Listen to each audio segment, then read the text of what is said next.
그들과 함께 음식 잡수실 때에 떡을 가지사 축사하시고 떼어 그들에게 주시니 그들의 눈이 밝아져 그인 줄 알아보더니 예수는 그들에게 보이지 아니하시는지라.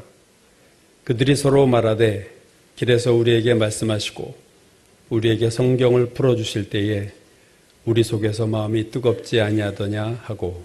아멘. 오늘은 요한 웨슬레가 감리교를 만든 날을 기념하는 요한 웨슬레 회심 기념주일, 이렇게 우리가 감리교에서는 부릅니다. 여러분 주보 앞면을 보셨는지 모르겠지만 웨슬리가 말을 타고 전도여행을 많이 해서 웨슬레 하면 항상 이렇게 말 탄 그림을 그립니다. 웨슬레가 1703년에 태어나서 1791년에 하나님의 부르심을 받았으니까 18세기를 꽉 채우게 살았던 인물이죠. 1703년에서 1791년까지. 이 웨슬레가 살았던 18세기의 영국을 3R, R로 시작하는 세 가지 시대로 얘기합니다. 첫 번째는 reason, 이성의 시대다, 이렇게 해요. 여러분 잘 알듯이 17세기, 18세기가 계몽주의가 한참 발달했던 때고요. 웨슬레가 살던 때도 이성이 강조되던, 그러니까 신앙보다는 이성, 그 시대적인 분위기가 이성을 강조하던 분위기였습니다. 두 번째 R은 revolution, 그래서 혁명입니다. 혁명.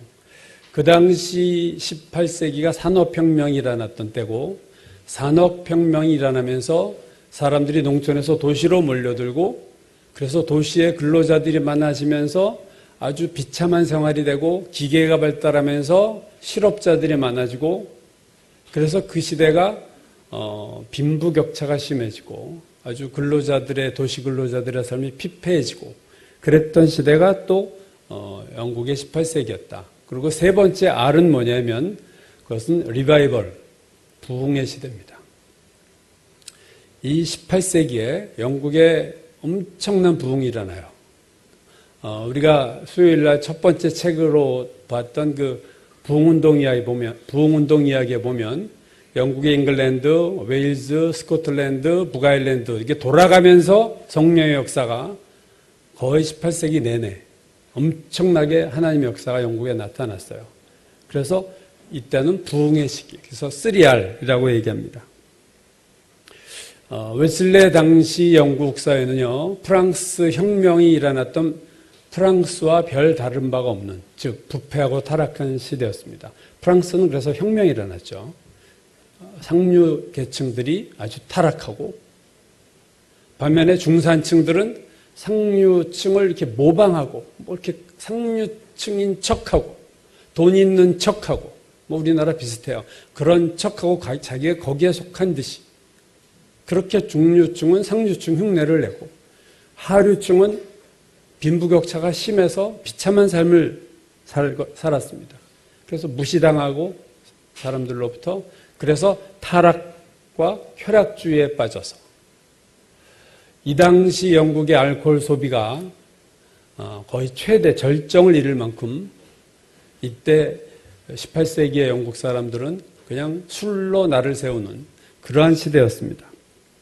산업혁명으로 가진 자와 못 가진 자의 격차가 벌어지고 도시와 농촌의 빈부격차가 벌어지고 자포자기한 사람들 술 마시고 가진 사람들 역시 술 마시고 타락하고, 그런 시대에 미국의 제1차 영적 대각성 운동에 비견할 만한 어떤 영적인 부흥이 일어나는데 그게 감리교 웨슬레 부흥이었습니다. 이때의 그 부흥에 대해서 역사가 필립 샤프라는 사람이 웨슬레를 어거스틴과 마틴 루터와 요한 칼빈에 비견할 만한 4대 인물로 꼽았어요. 요한 웨슬레의 위대함. 미국의 조나단 에드워드, 1차 대각성 운동에 조나단 에드워드가 있었다면, 독일에는 마틴 루터가 있고, 프랑스는 요한 칼빈이 있었다면, 영국에는 요한 웨슬레가 있었다. 이렇게 얘기할 만큼 우리가 생각하는 것보다 훨씬 더 어떤 놀라운 영향력을 주었던 것이 요한 웨슬레와 그의 부흥운동이었습니다. 그래서 이 웨슬레의 이 종교 부흥을 영국의 제2의 종교개혁이다. 그렇게도 불러요. 제1의 종교개혁은 뭐냐면, 여러분 영화로도 옛날에 나왔는데, 천일의 앤이라는 영화가 나왔어요. 헨리 8세가 사랑했던 여자고, 결국 그 여자를 왕비로 만들죠. 첫 번째 왕비를 내쫓고. 근데 헨리 8세가 앤을 사랑해가지고, 결국 앤은 또 그러니까 단두대로 이렇게 사라지고 말아요.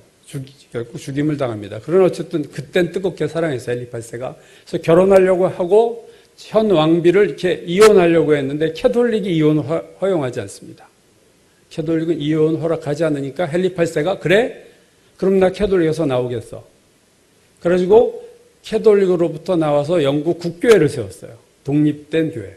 그래서 그걸 제1의 종교개혁이다. 그렇게 부르지만 사실은 그게 진정한 종교개혁은 아니고 자기의 그 부당한 것을 캐톨릭이 허용해주지 않으니까 나온 거지. 그건 진정한 종교개혁은 아닙니다. 그러나 웨슬리가 했던 이 종교개혁은 정말로 영국을 어떤 그 프랑스처럼 혁명이 일어날 뻔한 상황을 혁명을 잠재운 역사가들의 평가에 의하면 그 종교개혁을 요한 웨슬레가 했다. 이렇게 봅니다. 요한 웨슬레의 아버지 사무엘 웨슬레도 목사고 그의 유명하죠. 엄마 수잔나도 목사의 딸입니다. 그 두 신앙의 부모 밑에서 요한 웨슬레가 태어났는데 19명의 애를 낳는데 참 대단하죠. 요즘 막 그런 사람 있으면 정말 호화 빌딩 져줘야 돼요. 그죠? 19명 애를 낳으면 요즘 애 낳는데 19명 중에서 다 죽고 6명이 남았어요. 거기에 요한 웨슬레가 살아남았고 우리가 지금 찬송가 2개 불렀는지 여태까지 오늘 앞에 2개 불렀죠. 그게 다 찰스 웨슬레가 작사한 겁니다. 그 두 번째 동생인 찰스 웨슬레도 살아났어요. 그래서 우리가 아는 이 두 형제, 웨슬레 형제가 여러 명 중에서 하나님의 뜻에 의해서 이렇게 죽지 않고 살아서 영국을 크게 부흥시킨 그 위대한 인물이 되죠. 요한 웨슬레가 5살 때 목사관이 불이 타면서 완전히 전소가 됐어요. 그때 죽을 뻔했는데 이웃 주민이 살려냅니다. 그래서 그것을 본 수잔나 엄마가 스가랴 3장을 생각하면서 이는 불에서 꺼낸 그슬린 나무가 아니냐 하면서 이 아이가 하나님의 일을 하겠구나 하는 생각을 했다는 거예요. 그래서 그 불에서 꺼낸 그슬린 나무라는 별명이 됐고 요한 웨슬레의 별명이 됐고 그 불쏘시개죠. 일종의 그슬린 나무. 정말 영국 사회를 불쏘시개처럼 쑤셔서 부흥을 일으켰던 인물이 되고 맙니다. 참 별명이 중요해요. 그거 보면 좋은 별명을 붙여주면 이렇게 꼭 이름값을 합니다. 이 요한 웨슬레의 엄마인 수자나는요 참 탁월한 여자입니다. 6명의 아이를 1:1 교육을 시켰어요. 홈스쿨링을 한 겁니다. 요즘식으로 말하면.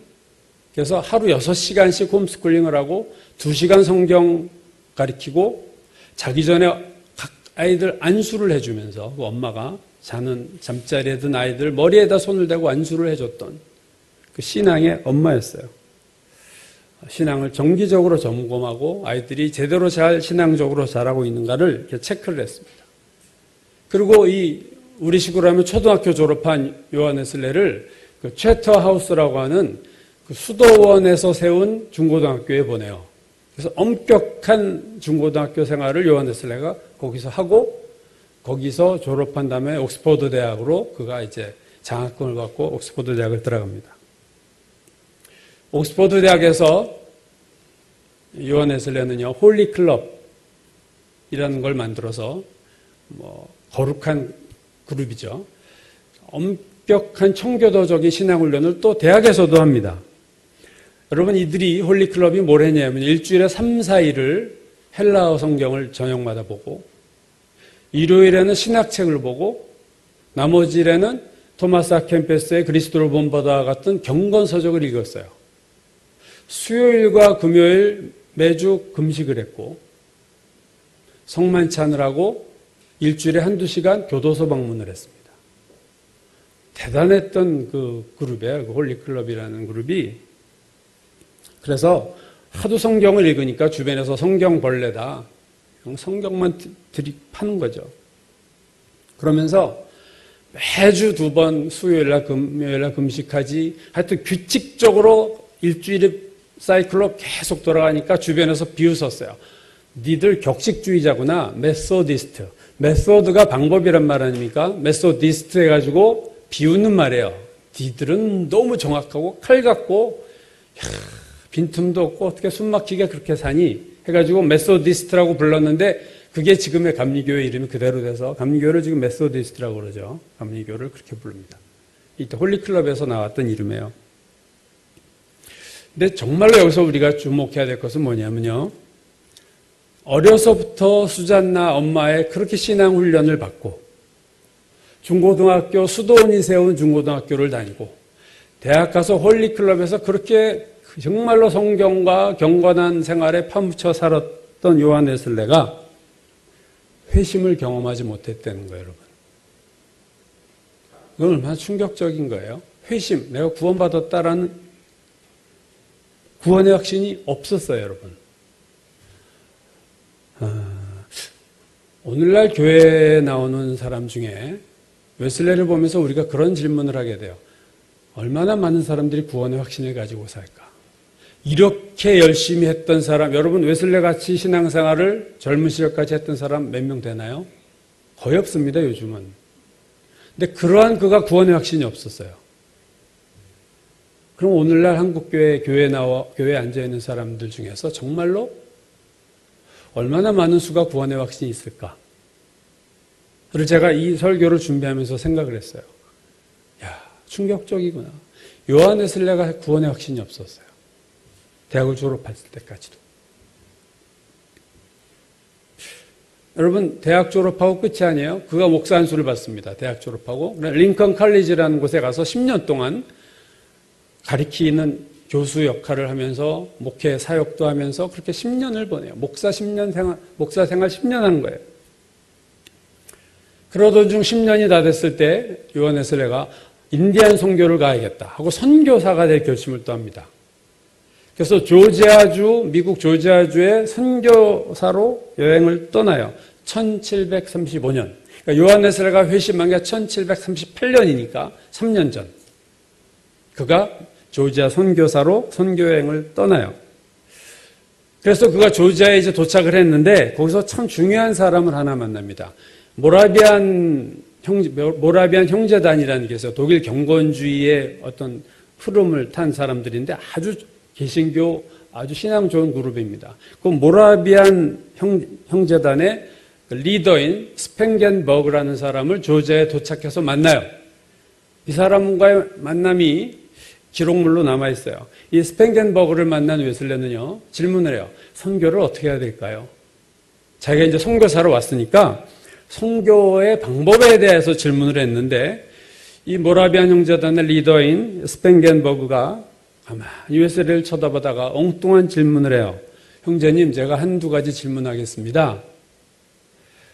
형제는 자신 안에 구원의 확신이 있습니까? 엉뚱한 질문을 해요. 지금 선교사한테. 당신 구원의 확신이 있습니까? 성령께서 당신의 영과 더불어 하나님의 자녀인 것을 성령이 증거합니까? 로마서 8장에 나오는 거죠. 여기에 대해서 웨슬레가 이렇게 기록하고 있어요. 나는 깜짝 놀랐고 무슨 대답을 할지 몰랐다. 그러다가 또 연이어서 이렇게 물어요. 당신은 예수 그리스도를 압니까? 이렇게 묻습니다. Do you know Jesus Christ?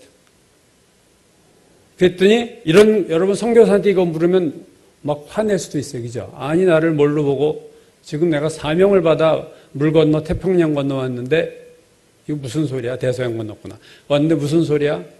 이렇게 할 법도 하지만 웨슬레가 참 진지했어요. 웨슬레가 이렇게 대답해요. 예수 그리스도가 이 세상을 구원했다는 걸 제가 압니다. 스팽겐버그가 다시 물어요. 그게 아니고 그건 맞지만 그가 당신을 구원했다는 것을 당신이 믿습니까? 온 세상을 구원한 거 말고 그가 당신을 구원한 걸 믿느냐? 그러자 웨슬레가 우리가 상상하지 못한 대답을 해요. 저는 그가 나를 구원하기 위해서 죽었기를 소망합니다. I hope 이런 단어 썼어요. 확신이 없어요. 선교사로 왔는데도 확신이 없어요. 지금 선교사로 왔는데도 구원의 확신, 당신을 위해서 예수께서 돌아가셨고 당신을 구원했다는 걸 믿어요? 온 세상의 구세주라는 거 말고. 여러분, 이 질문 오늘날도 우리에게 유효합니다. 여러분이 스스로 물어보세요. 예수님이 나 아무개를 위해서 돌아가셨다는 것을 내가 정말로 믿는가? 웨슬레가 조지아 선교 갈 때, 배 타고 갈 때 풍랑을 크게 만났어요. 그리고 올 때도 큰 풍랑을 만납니다. 오고 가면서 큰 풍랑을 만났는데 그때 웨슬레가 무척 두려워했다고 그래요. 근데 그 배에 같이 있던 모라비안 형제단의 평신도들은요, 편안하게 찬양을 하고 있는 걸 보고 웨슬레가 충격을 받아요. 어떻게 저럴 수 있을까? 그러면서 웨슬레가 일기에다가 이렇게 썼습니다. 나는 인디안들을 회심시키기 위해서 미국에 갔다. 그러나 나는 누가 회심시킬 것인가? 여러분, 참 심각한 질문이에요. 목사가 구원의 설교를 하는데 목사가 구원의 확신이 없을 수 있어요. 웨슬레가 그랬어요. 목사고 선교사였습니다. 그것도 보통 목사가 아니라 아주 그냥 타이트한 청교도적인 훈련을 어릴 때부터 받았던, 성경을 수십 번 읽었던, 경건서적을 읽었고 성경도 헬라어 성경으로 읽고 신학책을 읽고 일주일에 2번 금식을 대학교 4년 내내 했던 그가 확신이 없어요. 오늘 우리가 너무 쉽게 구원을 교회에서 그냥 교리문답 같은 거 그냥 대충 하고 그것도 안 하고 세례 주는 교회도 좀 많이 봤어요. 그냥 그러고 세례 주고 세례 교인 되고 집사 되고 그거 무슨 소용이 있습니까, 여러분? 지금 웨슬레가 구원의 확신이 선교소로 갔다 오면서도 없어요. 그렇게 그가 이렇게 느끼게 된 이유는 그 풍랑 중에서 경험한 거예요. 그가 이렇게 말합니다. 나는 쉽게 말하면 날씨 좋은 날은 하나님을 잘 믿는다. 위험이 없을 때는, 내 삶에 위험한 일이 없을 때는 나는 말도 잘하고 확실히 믿는데, 그러나 죽음이 막상 내 눈앞에 오니까, 풍랑이 일어서 배가 막 전복될 것 같은 느낌이 오니까 내가 회심하지 못했구나. 두려움이 오면서 구원의 확신이 없다는 게 증명이 된 거예요. 우리가 이렇게 편안히 교회에 앉았을 땐 몰라요, 내가 구원의 확신이 있는지 없는지. 근데 죽음이 이제 내가 얼마 있다 죽겠구나 했을 때, 죽음 앞에서 구원의 확신이 있는 사람은요, 두렵지만 뭔가 밑바닥에 깔려있는 평안함이 있어요. 하나님 앞에 가는구나. 근데 그것도 없어지면 지금 선교사가, 지금 목사가 그게 없는 거예요.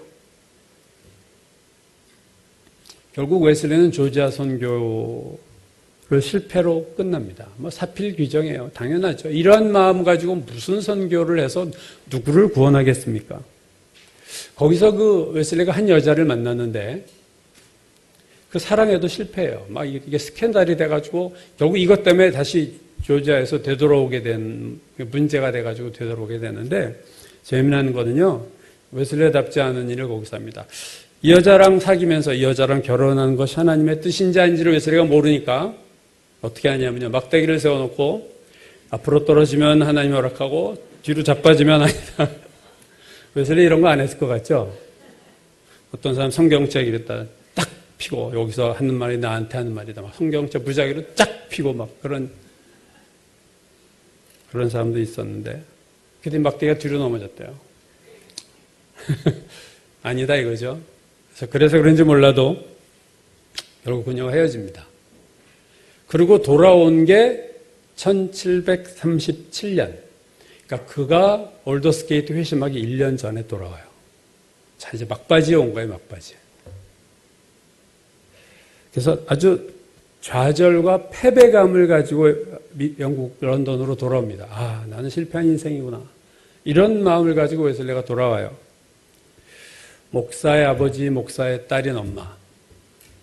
그 밑에서 어린 시절부터 성경을 그렇게 읽었고, 중고등학교 엄격한 수도원 학교에서 신앙훈련 받고, 대학에서 홀리클럽에서 그렇게 정말로 신앙의 온갖 행위와 훈련을 다했던 그가 목사 10년 하고 선교사 2년까지 했는데 구원의 확신이 없어요.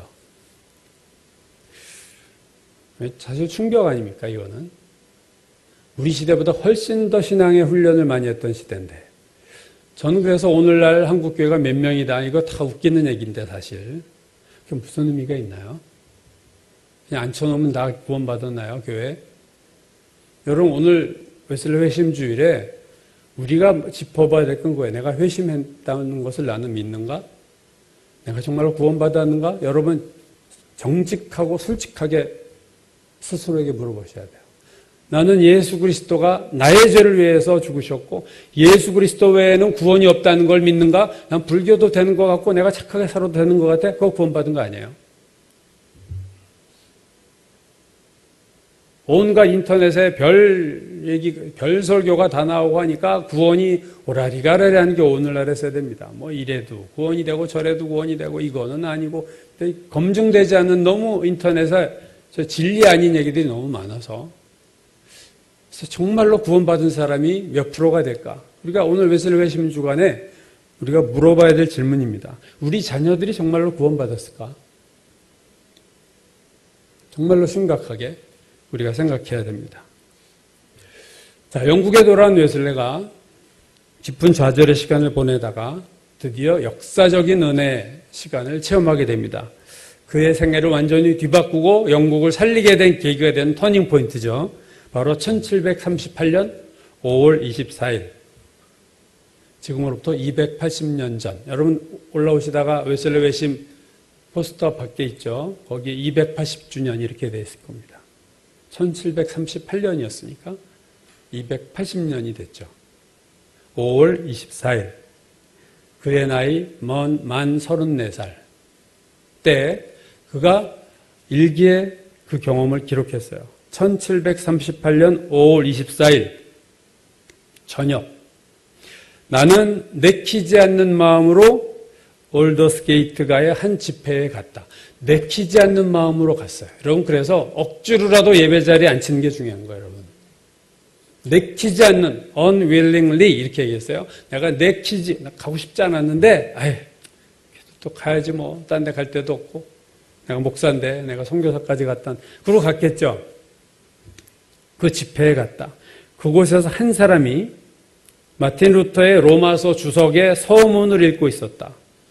약 8시 45분쯤 시간도 정확해요. 웨슬리가 기록이 참 잘 돼 있어서 그리스도를 믿음으로 그가 어떤 한 사람이 그리스도를 믿음으로 하나님께서 우리 마음에 이루시는 변화를 설명하는 동안 나는 내 마음이 이상하게 뜨거워지는 것을 느꼈다. 자, 이 구절이 아주 유명한 구절이 됐어요.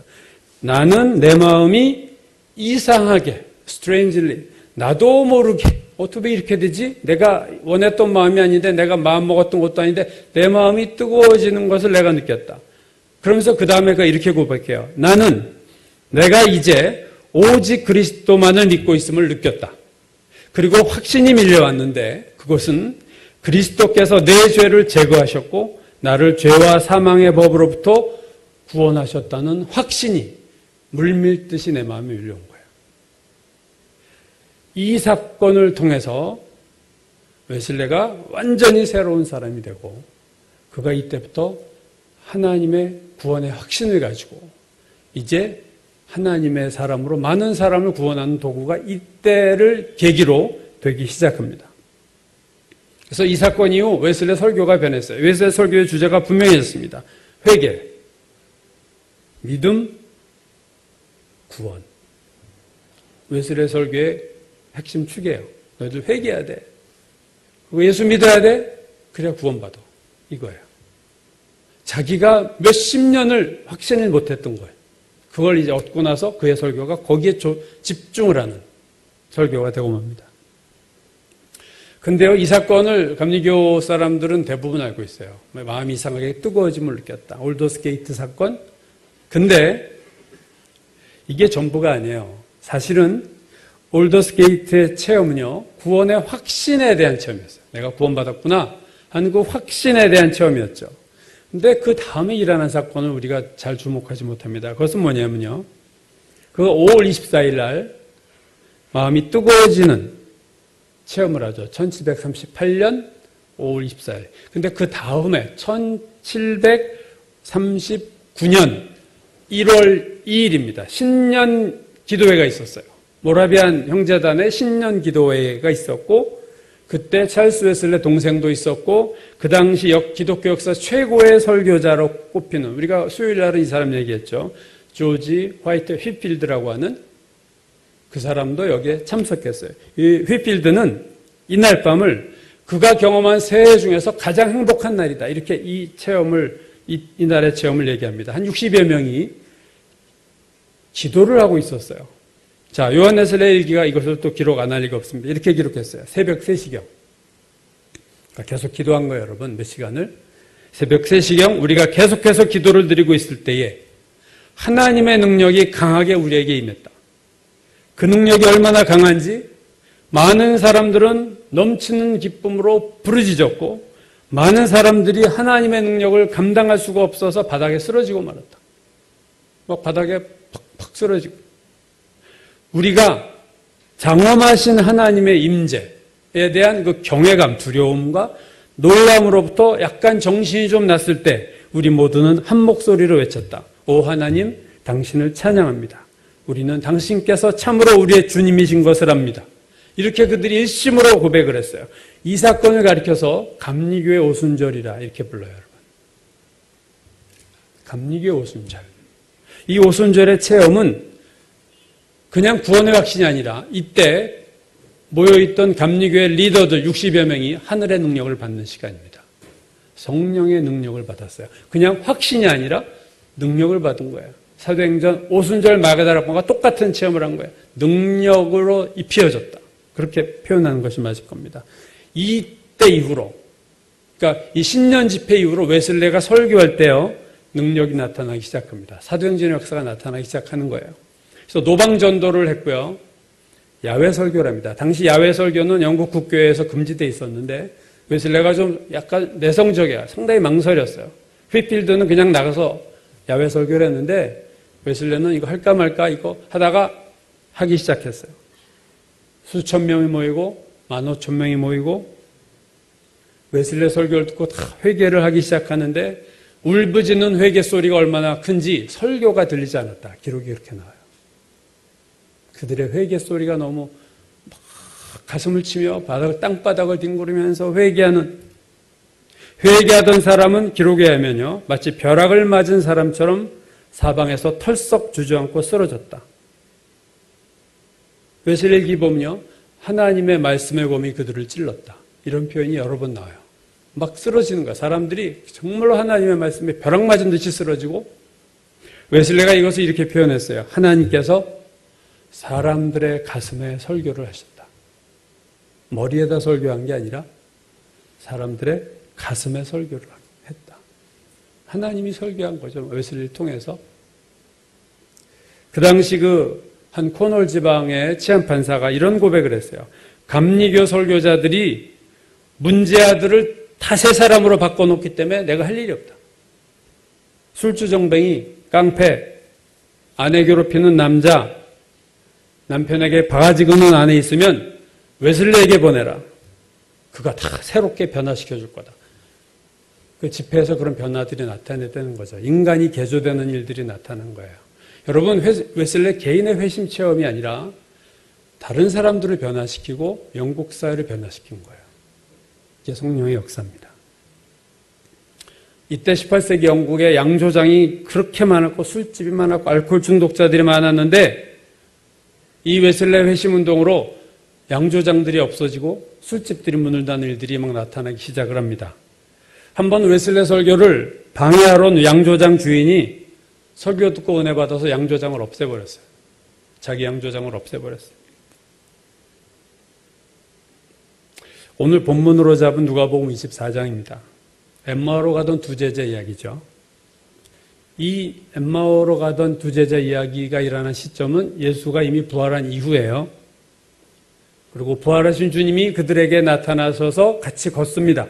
근데 성경을 보면 그들의 눈이 어두워서 이분이 부활하신 주님인 줄 몰라보고 있어요. 웬 남자가 자기들이랑 그냥 걷는 줄 알고 걸어가는 거죠. 그래서 부활하신 주님 물어요. 당신은 무슨 얘기하고 있었어요? 그랬더니 그들이 슬픈 표정을 가지고 멈춰서 예수님 바라보면서 이런 얘기를 해요. 당신 예루살렘 살면서 아직도 이 얘기 듣지 못했어? 당신 예루살렘 살면서 어떻게 혼자만 이거 모르고 있어? 무슨 일입니까? 예수라는 사람이 십자가에 죽었어. 근데 몇 명의 여자들이 그가 살아났다고들 얘기는 하지. 이 엠마오의 제자들의 얘기를 보면요. 예수가 죽었다는 것은 팩트로 얘기해요. 사실로 얘기하는데 부활했다는 얘기는요. 소문으로 들었어. 이렇게 얘기를 합니다.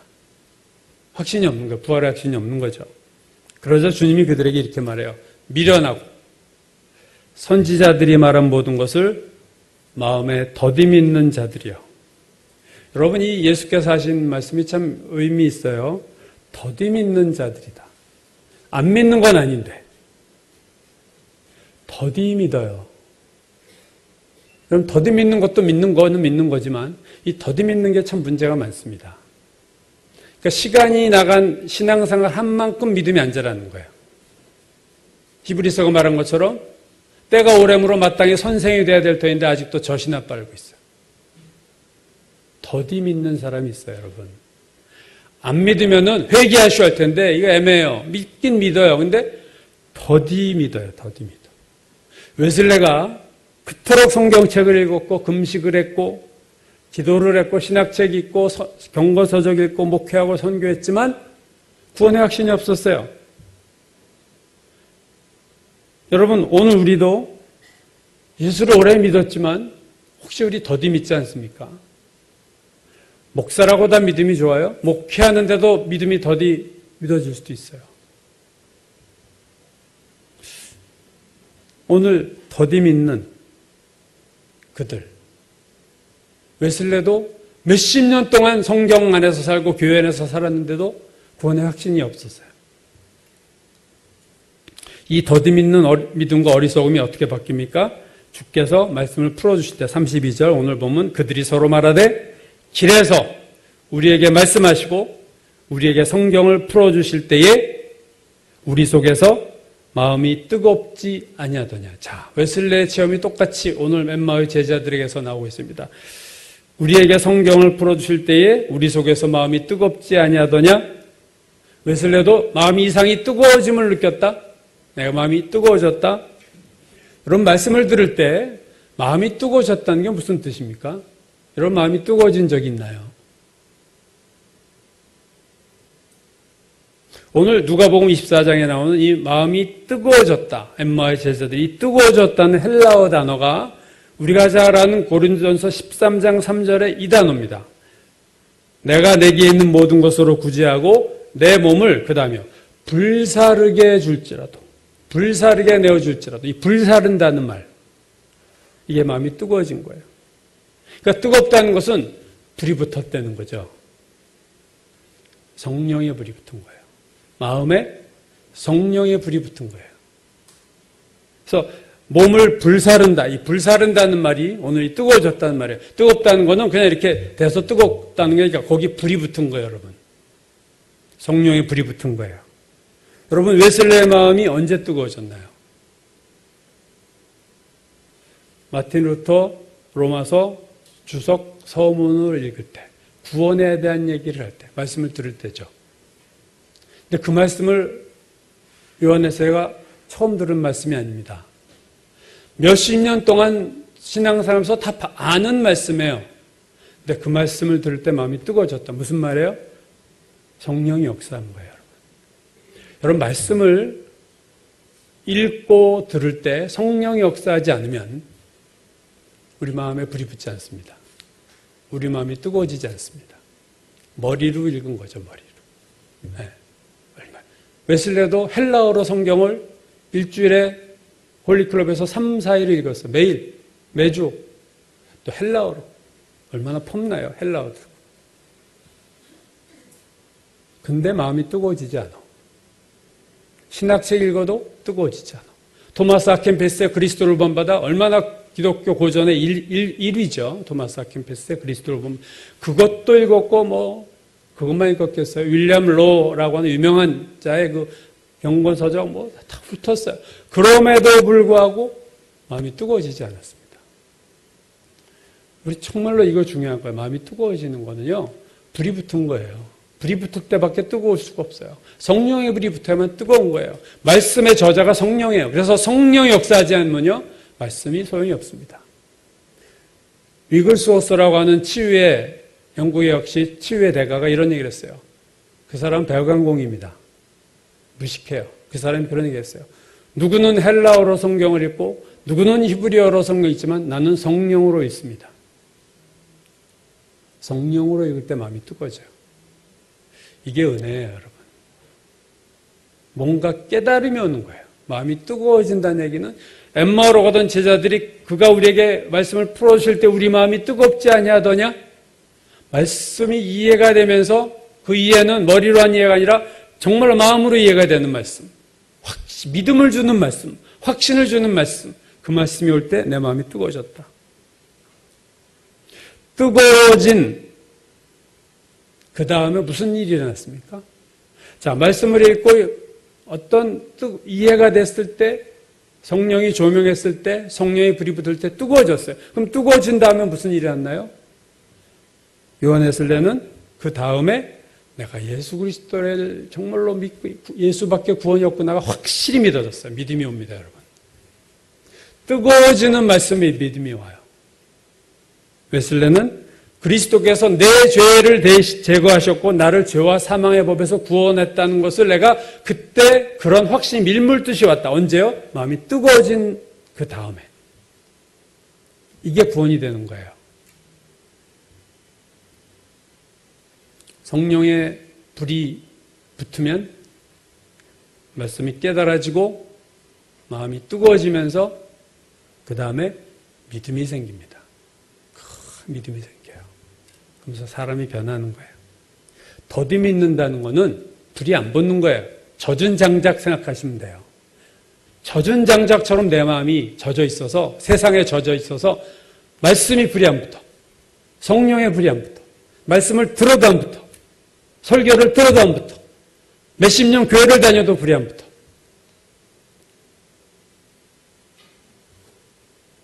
그러면 마음이 뜨거워졌다는 것은요, 성령의 불이 붙은 거예요. 믿음의 확신이 생긴 거예요. 믿음의 고속도로가 뚫린 거예요. 더디 믿는 믿음이 아니라 그냥 믿음이 초스피드가 앞으로 확 나가면서 믿음이 생기는 거예요. 여러분, 지난주 제가 파스칼의 체험을 얘기했죠. 파스칼이 하나님을 만난 경험을 얘기하는 첫 번째 글이 뭐였다고요? 1654년. 이 사람은 또 17세기예요. 웨슬레보다 100년 전이에요. 1654년 은혜의 날 파스칼입니다. 밤 10시 30분부터 자정이 지난 약 30분까지 2시간 사이에 그 다음 단어가 뭐예요? fire. 불이었어요, 여러분. 파스칼도 불을 체험했습니다. 불. 첫 단어에게. 그 2시간 동안 10시 반부터 밤 10시 반부터 자정 12시 30분 사이에 일어난 일을 한 단어로 fire. 불이 붙었다. 이 불이 성령의 불이고 그 불은 하나님의 모든 사람들에게 동일했어요. 오순절 마가다락방에서 불의와 같이 갈라지는 것들이 파이어가 각 사람의 머리 위에 있더니 그들이 다 성령이 말하게 하심을 따라 방언을 하기 시작한다. 그죠? 오순절 마가다락방 이야기예요. 요한에슬레도 파이어 불을 받았고 엠마의 제자도 불을 받았고 파스칼도 불을 받았어요. 여러분은 불을 받았습니까? 여러분은 어떤 불이 있었습니까? 웨슬레에게 있어서 두 가지 사건이 중요해요. 하나는 올더스게이트에서 뜨거워짐을 느낀 것, 그 다음에 1월 2일 신년 예배에서 성령의 권능이 임하는 60여 명이 동시에 느꼈던 마가다락방의 체험. 그 마가다락방의 체험, 1월 2일 날의 체험은요, 웨슬레 회심 때는 그냥 이렇게 불이 이렇게 착 해가지고 불이 붙었다면, 신년 기도회, 철야 기도회에서의 그가 받은 거는 불이 대형 화재가 일어난 거예요. 불이 완전히 거기 있는 사람을 다 불살라버린 거예요. 불이 붙은 게 아니라 불이 커진 거죠. 여러분, 이러한 웨슬레의 변화는요, 스텝 바이 스텝의 변화가 아닙니다. 신앙이 스텝 바이 스텝으로 가는 부분이 있어요. 그러나 웨슬레는요, 한순간 점프를 한 거예요, 이 순간. 올더스케이트에서 점프를 했고, 두 번째, 신년 모라비안 형제단의 철야 기도회, 신년 기도회에서 한 번 더 점프를 했어요. 첫 번째 점프는 확신의 점프고, 두 번째 점프는 능력의 점프입니다. 이때부터 웨슬레가 능력의 사람이 됐어요. 그가 설교하면 다 뒤집어 굴렀어요. 여러분, 웨슬레 설교 이렇게 보면요, 지금 별 내용 없어요, 별 내용. 오늘날 그보다 설교 더 잘하는 사람 많아요. 여러분, 웨슬레 설교로 내가 설교한다고 불이 붙나요? 그들이 막 땅에서 쓰러지고 통곡을 하고 회개할까? 그렇지 않습니다. 그의 설교가 중요한 게 아니에요. 말의 표현이 중요한 게 아니에요. 그 말 안에 불이 있었어요, 여러분. 성령의 불이 있었습니다. 듣는 자들이 다 깨지는 거예요. 양조장 주인이 양조장 사업 포기하고, 마누라 패던 남편이 돌이켜서 가정적인 남편이 되고, 그게 누가 그들을 바꾸겠어요, 여러분? 사람이 바꿀 수 있나요? 못 바꿔요. 그런 바꾼 사람들이 하나하나 많아지면서 결국 영국이 혁명을 경험하지 않는 거예요. 기독교 리바이벌을 통해서 레볼루션이 없어진 거예요. 프랑스는 그 리바이벌이 없으니까 레볼루션으로 간 거고, 똑같이 타락한 영국과 미국에서 차이는 한쪽에서는 웨슬레를 중심으로 한 부흥운동이 일어났기 때문에 영국이 그런 피 흘리는 혁명이 없었다는 거죠. 웨슬레는 평생 말을 타고 전도 여행을 떠났는데요. 그가 돌아다니는 거리가 참 놀랍습니다. 지구 10바퀴를 돌았어요. 사도 바울도 엄청나게 여행했어요. 1차 선교, 2차 선교, 3차 선교, 로마로의 여행. 합쳐서 사도 바울이 선교 여행한 것에 25배를 요한 웨슬레가 돌아다녔어요, 여러분. 상상을 해보세요. 지구를 10바퀴를 돌았어요. 영국에서 미국으로, 미국에서 영국으로 주로 그렇게 다녔는데 그 거리가 엄청났어요. 그는 말을 타고 전도 여행을 가면서도 손에서 성경책을 놓지 않았다. 그래서 웨슬레의 별명이 뭐냐면 한 책의 사람, 원북, a man of one book, 원북은 바이블이죠. 성경의 사람이다. 그는 이동하면서 성경을 읽었어요. 그가 1791년 88세에 하나님께로 갈 때 그가 마지막 남긴 말이 이것입니다. 웨슬레의 마지막 말은 무엇보다도 가장 좋은 것은 the best of all, 그것은 하나님이 우리와 함께하는 거다. God is with us. 참 귀한 말이에요. 무엇보다도 모든 것 중에서도 the best는 하나님이 우리와 함께하는 거다. 여러분도 그렇게 생각하시나요? 아니, 나는 돈이 함께하는 게 더 좋아. 그런가요? 하나님이 함께하는 게 제일 좋으세요? 그거 죽을 때 한 말이에요. 조지아 선교할 때 풍랑 중에서는 죽을까봐 벌벌벌벌 떨던 모라비안 평신도들을 보고 아니 저 사람들이 어떻게 저렇게 떨지 않을 수 있을까 했던 웨슬레가 자기가 죽을 때는 평안하게 죽습니다. 뭐지? 두려울 게 없고 오히려 이제는 쉴 수 있는, 그동안에 힘들었던 그 사역, 얼마나 돌로도 막 머리 터지고요. 여러분 지금 제가 부흥 얘기를 했지만 그 사이에 기록 보면요, 돌로 터지고 짓밟히고 부러지고 막 그 도시의 엘리트들, 판사, 검사들이 잡아 죽이려고 와서 설교 듣고 꼬투리 잡으려고 고난이 너무 많았어요. 이제는 그걸 다 내려놓고 가장 좋은 것은 무엇보다도 하나님이 나와 함께 하시는 거다. 웨슬레 회심 주일에 우리는 우리 자신의 믿음을 다시 돌아봐야 됩니다. 내가 구원의 확신이 있는가? 성령이 내 영으로 더불어 내가 하나님의 자녀인 것을 증거하시나니, 이게 남의 얘기예요? 아니면 여러분의 얘기입니까? 성화 이야기하기 전에 구원받았냐는 거예요. 우리는 구원은 너무 당연시하고 그 다음 얘기를 하고 성화 얘기하고 뭐 축복받고 그래서 이 땅에 그거 말고, 축복 말고 성화 말고 구원받았냐는 거예요. 구원이 그렇게 어렵던 얘기는 아니에요. 그러나 구원의 확신을 가졌다는 것은 다 이게 오는 게 아닙니다. 우리 오늘 점검하셔야 돼요.